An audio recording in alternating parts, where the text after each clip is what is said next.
Il est même arrivé dans ce pays d'entendre un chef d'État dire « Mais laissez-moi gouverner, les élections sont terminées, attendez les prochaines élections pour aller soumettre votre projet de société aux Béninois. »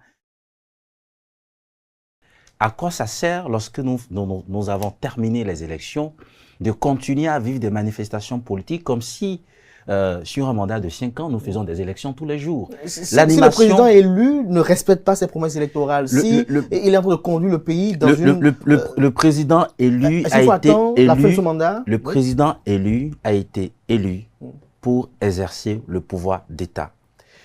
Sans doute sur la base de promesses politiques, d'un projet de société, il faut le laisser travailler. Même s'il déraille?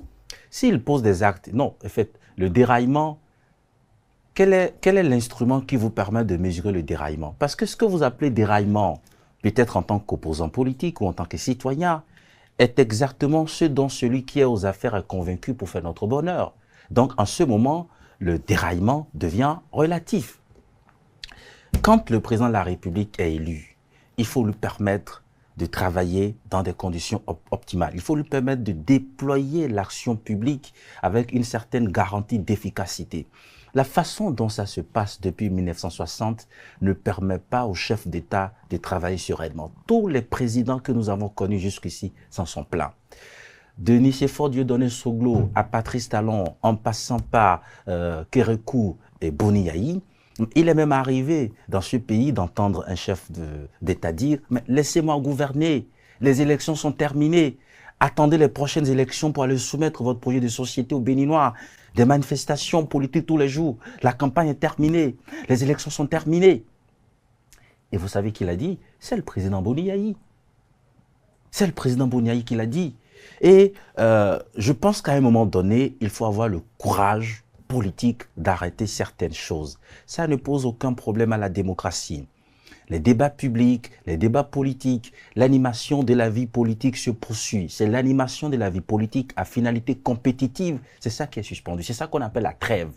Cette trêve, elle est nécessaire pour permettre à ceux qui sont aux affaires de se déployer. Regardez, si le président de la République doit prendre dans une journée de 24 heures, prendre 12 heures pour réfléchir à comment répliquer à des attaques politiques inutiles, à comment prendre sa part dans les chamailleries politiques. Il a peut-être 12 heures pour se concentrer sur les préoccupations de la nation. Or, nous l'avons élu pour qu'il consacre 24 heures d'une journée à régler nos problèmes. Nous avons des problèmes existentiels. Nous voulons avoir plus d'infrastructures, plus d'eau, plus d'électricité. Nous voulons lutter contre le chômage des jeunes. Nous voulons faire en sorte que les conditions de vie, la qualité de vie de l'ensemble de la nation s'améliore de façon qualitative. Il faut permettre au président de la République de se concentrer sur l'essentiel. Ça n'arrête pas les débats politiques, ça n'arrête pas les débats publics, ça n'arrête pas la démocratie. Ce que ça arrête, ce sont les querelles politiques inutiles, ce sont les tensions politiques inutiles. Vous ne pensez pas que parfois ces querelles-là, même le président de la République a donné le meilleur de lui-même pour défier ses adversaires, leur montrer qu'il est mieux qu'eux? Oui. Lorsque vous faites de la contradiction constructive, le président de la République, il ne travaille pas de façon mécanique, quelles que soient ses convictions.